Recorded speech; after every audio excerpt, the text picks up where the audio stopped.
So what we're seeing here at the Results Operations Centre, Michael Marillier, is this issue of voter turnout. That's an issue we've been discussing for some time now, and the latest results we have on the IEC's website, putting it at 65.3%. A big change. I've lost my words there. A big change, even just from the last general elections, almost 10% down. Yeah, well, considering we have roughly 46% of votes counted, Michelle, that could change a little bit, but all the analysts who we've spoken to are telling us that this will be historically the lowest turnout rate that South Africa has had since the dawn of democracy. I'll take you quickly through the numbers. Just 5 years ago, a turnout rate of roughly 74%. Some particularly low provinces, Limpopo and Northwest, quite interesting in terms of their rates. Those were the lowest for 2014. 2009, we were at roughly about 77%. Something similar in 2004, we were close to 77%. But just to put it into context, we're only going back 20 years to 1999 and a turnout rate of 89%. It would seem that South Africans are losing their appetite for this kind of politics in a democratic arena. Perhaps some South Africans choosing to voice their concerns and express themselves in different ways, but almost a 24 percentage point drop in the turnout rate if these numbers for 2019 stay the same. And I know Dr. Mbete has some important views. I know Karima will have something to say about this as well. These figures really are on a slippery slope at the moment. Yeah, absolutely. Let's bring it back to our analyst. Thanks very much for that, Michael Marillier. Stembile Mbete, 2009, 89%, 2019, 65%. Yes, well, that was 1999, I think, was 89%, yeah, 1999, and 2019, 65%. And I think that indicates that there's a high level of cynicism and lack of trust of the system, and people just don't feel like they want to get involved. And there are clearly no political parties that are inspiring people to go out and cast their vote for them.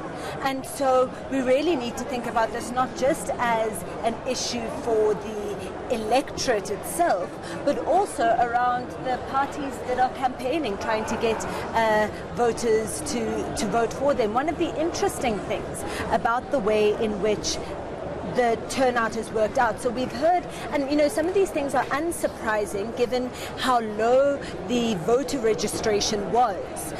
So of the demographic 18 to 19, the voter registration, so that's new voters who are normally very excited about being able to vote. Registration dropped from 33% to 18% of new registrations of that demographic, which is a massive drop.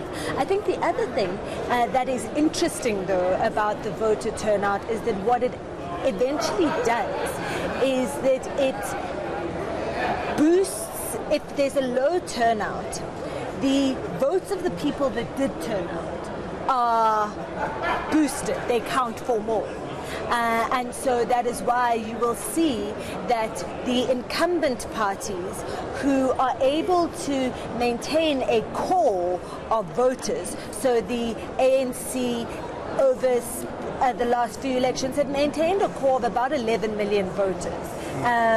You know, sometimes that's a bit more, sometimes that's a little bit less.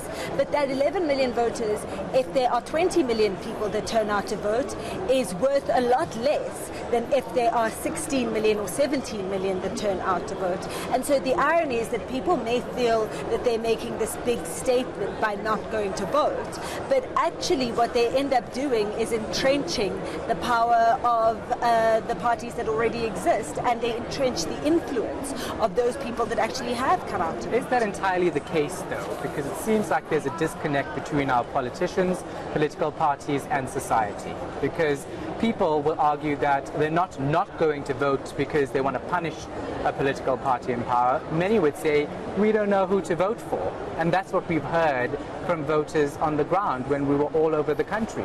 Lots of people saying, no one's made that appeal for me to actually go and stand there and say, I'm going to put my cross next to your name.